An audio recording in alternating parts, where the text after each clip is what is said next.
人生終須有一歲，好似我哋呢啲草根嘅話咧，要奮鬥幾多年先可以擁有咁樣嘅一間全新嘅位於山鄉正中心地段嘅呢一款單邊稀缺嘅藍曉別墅嚟嘅。呢一間別墅咧，亦只係全新裝修嘅，並且嚟講咧，佢個房產證面積242方，使用面積達到咗420方嘅，一共係4層嘅，做到咗7房5衛啊！咁啊，非常之適合3代人居住嘅大別墅嚟嘅，而且嚟講咧，使用空間非常之大啊！咁啊，呢一款別墅咧，一共係4層嘅，我哋依家咧從樓上1樓睇起先。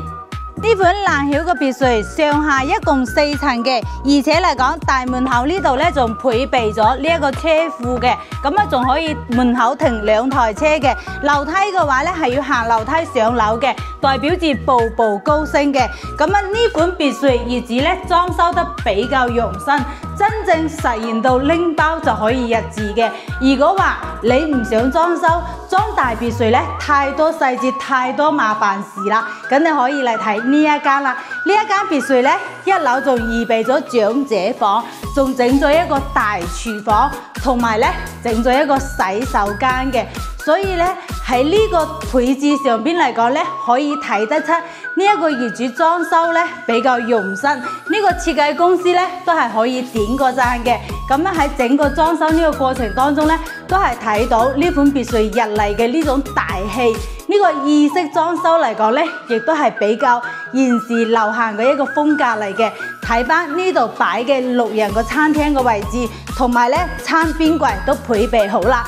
咁啊，佢個大廳咧，業主仲做咗擴建嘅，所以嘅話咧，呢一款別墅4層嘅話咧，使用面積達到咗420方，就係咁樣啦。呢邊出去咧，全部都係陽台嘅位置，咁咧已經係整成房啦。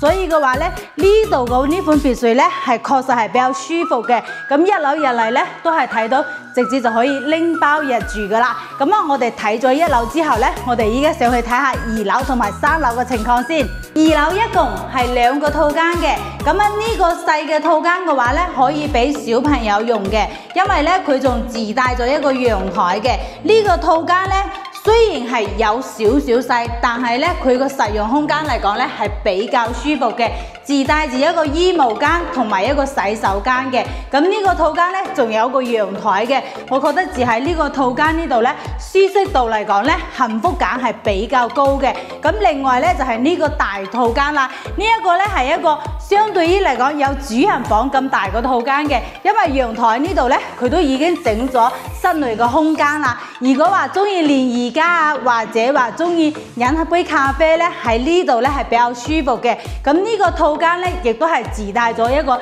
比較大嘅洗手間嘅。咁咧依家咧體驗嘅咧就係2樓2個套間嘅情況啦。我哋依家睇下3樓先。3樓咧一共係2個套間嘅，嚟睇呢一個大嘅主人房套間。呢個主人房套間咧整咗滿嘅衣櫃嘅位置啊，所以嘅話使用起嚟真係非常之舒服嘅。咁呢度咧仲係可以擺咗俾你做書房嘅位置啦。所以咧呢個椅子咧全部都整好咗啦，淨係差一張1.8米嘅大床嘅啫。咁睇下佢個洗手間，洗手間咧其實仲預留咗一個浴缸嘅位置嘅。如果咧你買咗翻嚟嘅話咧，你需要擺上浴缸咧，自己再買上嚟擺上就可以噶啦。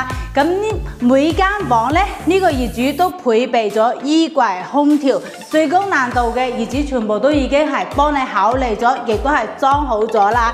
其實咧就係只需要買上你自己中意嘅床就 OK 啦。咁3樓嘅呢個房間咧有少少窄，但係咧佢係出去呢個陽台個景觀嘅。如果小朋友住嘅話咧，確實已經係夠噶啦。咁呢度咧一棟3層就已經體現啦。